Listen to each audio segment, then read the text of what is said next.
你这么大的小猫咪，你是怎么睡得着觉的？起来上班了，咪咪。干活挣钱了。Hello， 大家好，我是小黑。咱们1年1次的苹果应季采摘销售活动呢，又开始了哈。小黑呢，如约又带着我们的猫咪们来卖苹果了。那么首先呢，小黑先跟小伙伴们汇报一下咱们今年销售苹果的种类。稳住哈，咪咪。我妈妈每次真的是感觉特别适合推广咱们的苹果哈，活脱脱的已经成了咱们的广告小猫咪。咱们今年主要售卖的呢，其实是3种苹果。小黑呢现在摆了4种哈，先跟小伙伴们说一下具体是怎么样划分的。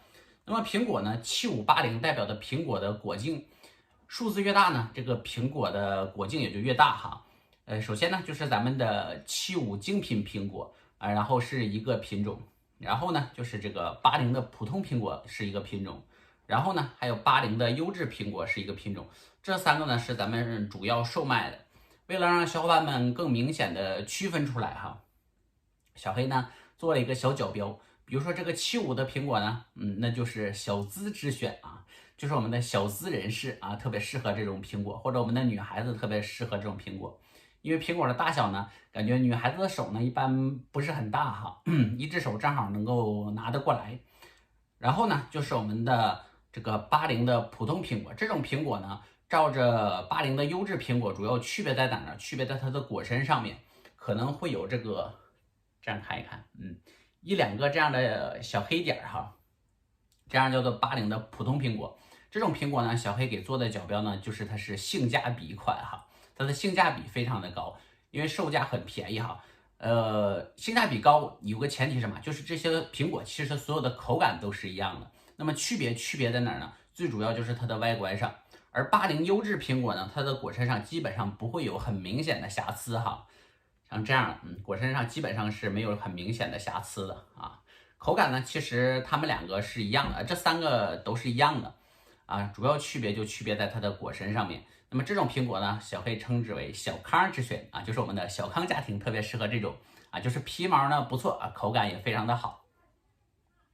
最后呢，还有一种啊，这种呢估计咱们上架的时间会晚，因为这种苹果的量呢比较少，也就是我们的85苹果，85精品苹果哈，等级是应该来讲在小黑售卖的苹果里面等级是最高的了。皮毛呢非常的好，然后口感呢也特别的棒哈，看看基本上能达到全红的状态。这种苹果呢，小黑称之为土豪款哈。那么跟小伙伴们介绍完咱们售卖苹果的种类呢，然后再跟小伙伴们说一下今年苹果的这个口感哈。其实苹果的口感上来的时间呢，主要是在霜降的时间。今年霜降的时间呢，应该是在10月23号的时间。照着咱以往销售苹果来看呢，今年销售苹果的时间呢，可以说是距离霜降最近的一次，所以说今年的苹果的口感也是非常的甜。还有一点主要原因呢，就是因为今年山东地区的天气呢一直在连绵不断的下雨哈，而且几场狂风暴雨之后，马上就迎来了寒潮，可以说山东地区1秒入冬哈。这个寒潮来临呢，可以说是让苹果的口感，外加上距离霜降的时间呢比较近，在这儿的时间比较晚，所以说今年苹果的口感呢是非常非常甜的哈，可以说是近几年难得一遇的甜度这么高的一次。喜欢吃甜苹果的小伙伴呢，不妨来试一试咱们的烟台苹果哈。当然，咱们的这个甜呢，可能和新疆地区的那种甜度呢，它是不一样的哈。只是说对比咱们烟台的苹果来讲，甜度真的是非常的高哈。那么最后呢，小黑跟小伙伴们说一下咱们今年苹果的一个售价哈。其实小黑呢，每年在卖苹果的时间呢，都有参考上网络其他商家的一个售价，但是我发现这里面存在一个问题，就是其他商家在售卖苹果的时间呢，仅仅标出了苹果的果径，而没有进行一个苹果等级的划分哈。比如说是在售卖这个红富士苹果的时间，他会说烟台红富士苹果果径呢80以上，或者80到85的这个果径，但是这个苹果呢是精品苹果还是优质苹果还是普通的苹果呢？它没有划分。